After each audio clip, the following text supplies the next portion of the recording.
नमस्कार, हिमाचल अभी देख रहे हैं आप। मैं हूं आपके साथ अवंतिका खत्री और वक्त चर्चा का है। तमाम दर्शकों से आग्रह है कि आप जल्दी से फेसबुक और यूट्यूब के जरिए हमारे साथ जुड़ जाएं। हम मसले पर बातचीत करेंगे। जरूरी है आपका साथ, आपका सहयोग। कमेंट करें, राय जरूर दें। बात सियासत की करेंगे, बागी नेताओं से बात शुरू करेंगे। बात करेंगे जिन पर एफआईआर हुई है, क्या एक्शन हुआ है, सीएम सुखविंदर सिंह सुक्खू ने किसे क्या नसीहत दी है, और उसी के साथ बातचीत 6 सीपीएस पर भी करेंगे, क्योंकि मामला कोर्ट में था और कोर्ट में सुनवाई थी।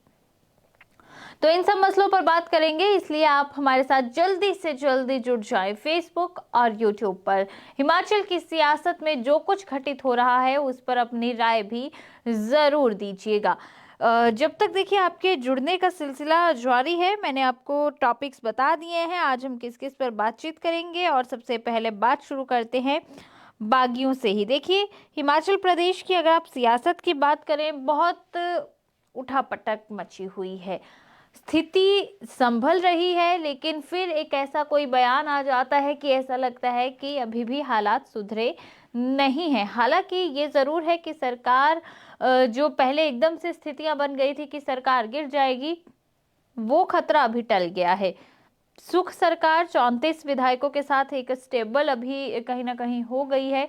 मगर जाहिर सी बात है कि जो 6 बागी हैं वो बहुत अहम भूमिका यहाँ पर निभाते हैं। और सुप्रीम कोर्ट में आज उनका मामला गया था। वहां पे हालांकि देखिए, आपको जिस तरह से मैंने सुबह भी बताया था कि सुप्रीम कोर्ट में कहीं ना कहीं सुनवाई आज नहीं हो पाई, मामला टल गया और अगली तारीख 18 मार्च को दे दी गई है। और साथ ही ये भी पूछा कि देखिए जी, आप पहले हाई कोर्ट क्यों नहीं गए, सीधा सुप्रीम कोर्ट क्यों आ गए। तो जो यहाँ पर बागियों की ओर से वकील थे, उनका ये तर्क था कि देखिए, ये मामला अपने आप में बहुत रेयर केस है, दुर्लभ मामला है। यहाँ पर 18 घंटे के भीतर भीतर जो है सस्पेंड कर दिया जाता है।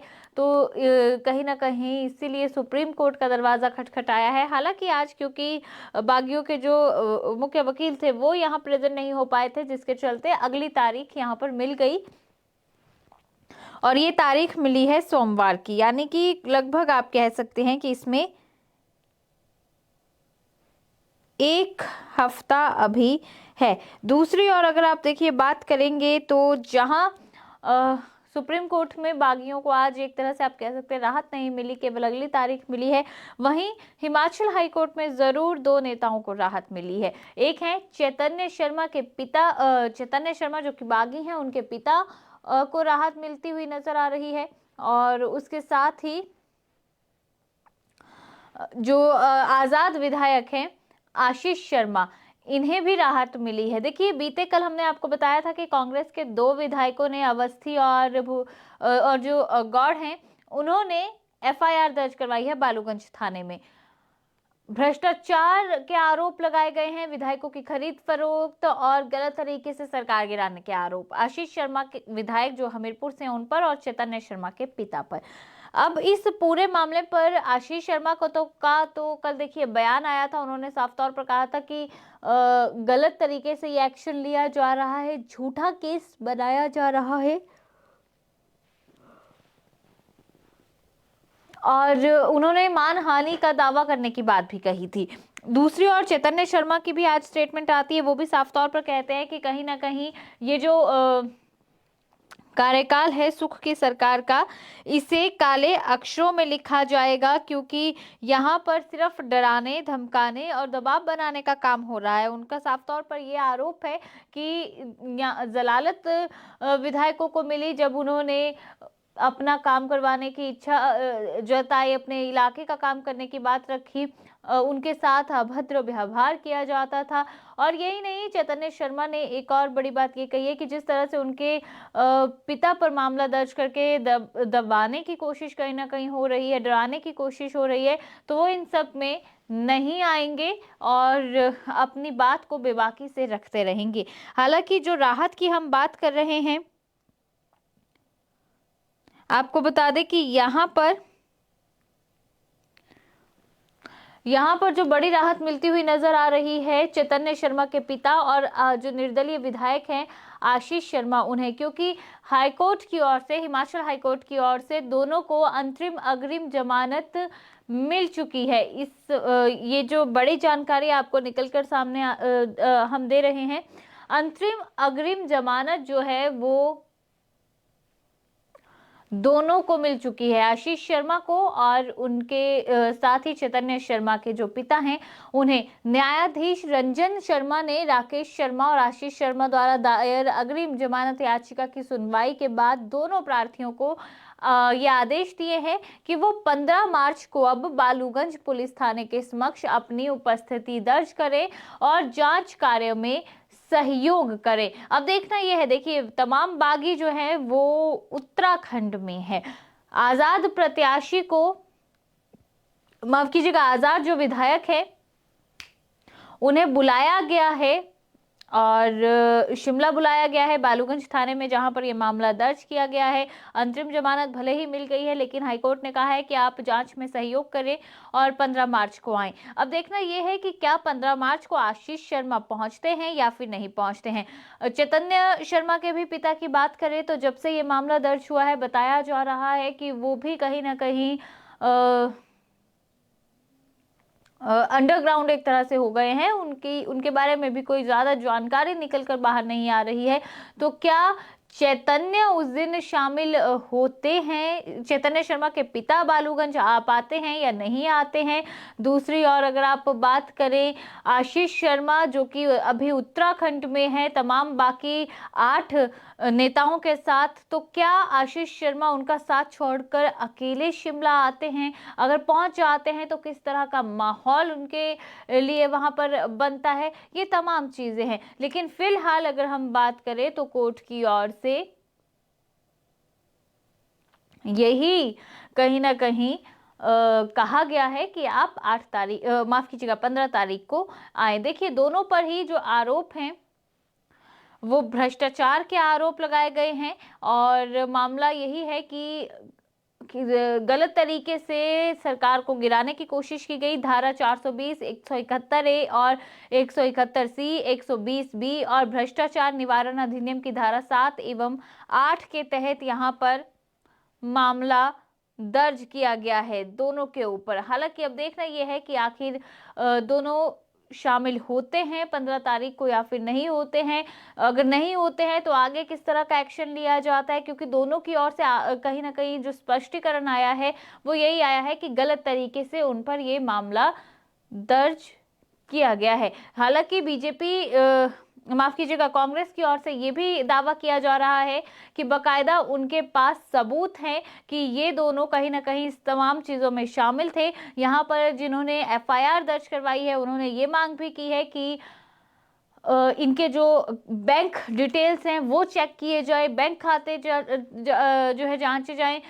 जानकारी ये भी है कि सोलन के एक होटल में भी आज दबिश दी गई है, क्योंकि बताया जा रहा है कि कुछ दिन पहले जब ये सारा तामझाम हो रहा था, जब ये सारी खिचड़ी पक रही थी, तो उस बीच कुछ एक विधायक जो हैं वो सोलन में भी ठहरे हुए थे। तो वहां से भी रिकॉर्ड इकट्ठा किया जा रहा है और तमाम बातें वहां पर भी जो है पुलिस जो आप कह सकते हैं कि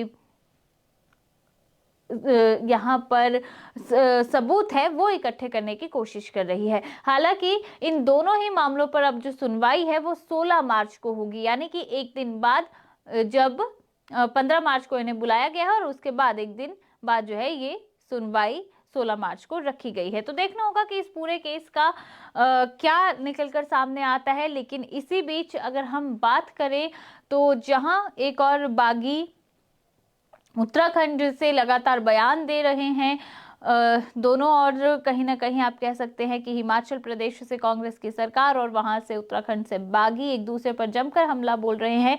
वहीं आज सीएम सुखविंदर सिंह सुक्खू ने एक और बड़ी बात कह दी। सुबह हमने आपको बताया था कि सीएम सुखविंदर सिंह सुक्खू ने तमाम बागियों को जो है वो संज्ञा दी थी मेंढक की, और अब उन्होंने साफ तौर पर कहा कि देखिए बीते दिन उन्होंने कहा था कि गंगा मैया ने भी इनके पाप धोने से इनकार कर दिया है कि मैं मैली हो जाऊंगी, आपने इतने पाप किए हुए हैं। और अब सीएम सुखविंदर सिंह सुक्खू ने इनको घेरते हुए साफ तौर पर यह कहा कि ऋषिकेश में अगर ये बागी पहुंचे हुए हैं तो वहां पर तपस्या कर लें। ये नसीहत एक तरह से सीएम सुक्खू ने इन तमाम बागियों को दी है, लेकिन साथ के साथ ये भी कहा कि जो पैसों के लिए, नोटों के लिए बिक जाए उसको जनता कभी माफ नहीं करेगी और ना ही उनके ये पाप धुलने वाले हैं। बागियों पर आज जबरदस्त तरीके से हमला सीएम सुखविंदर सिंह सुक्खू ने पहले फतेहपुर में बोला और उसके बाद चंबा में भी हमलावर नजर आए। क्या कुछ कहा, आइए आपको सुनवाते हैं। राज्यसभा के चुनाव में भारतीय जनता पार्टी के नेताओं ने लोकतंत्र की हत्या करने की प्रयास किया। जो लोग जनता के वोट पर चुनकर आते हैं, चुनने के बाद नोट के बल पर बिक जाते हैं, उन्होंने क्रॉस वोटिंग की। क्रॉस वोटिंग हो गई। 28 तारीख को आपसे संबंधित बजट पास होना था। उन्होंने सोचा कि इस कुर्सी को छीन लिया जाए। जिनको सत्ता की भूख होती है वो इस प्रकार का प्रयास करते हैं। जो कुर्सी के बगैर नहीं रह पाते वो इस प्रकार का प्रयास करते हैं। हम तो 35 साल से कांग्रेस पार्टी की राजनीति से संघर्ष करके पहुंचे हैं। हम कुर्सी बचाने का प्रयास नहीं करते, लेकिन कुर्सी का सम्मान करने का प्रयास जरूर करते हैं। 10 दिन से पंचकुला के ललित होटल में ठहरे हुए हैं। सीआरपीएफ लगाई हुई है। सीआरपीएफ हिमाचल की बाउंड्री में एंटर किए। मैंने कहा थोड़ा नरम रुख बरतिए। विधानसभा का गेट तोड़ दिया और ऐसा गुंडागर्दी करने लगे जो हिमाचल की संस्कृति की पहचान नहीं है। हिमाचल देवभूमि है। हम देवी देवताओं में विश्वास रखते हैं। फिर डर इतना बढ़ गया जब हमने पता किया कि कहां ठहरे हैं। अगले दिन ही 9 दिन के बाद चार्टर्ड प्लेन लिया और हरिद्वार चले गए। मैंने सोचा भाई पाप इतने कर दिए, नहा के आएंगे तो शुद्ध हो जाएंगे।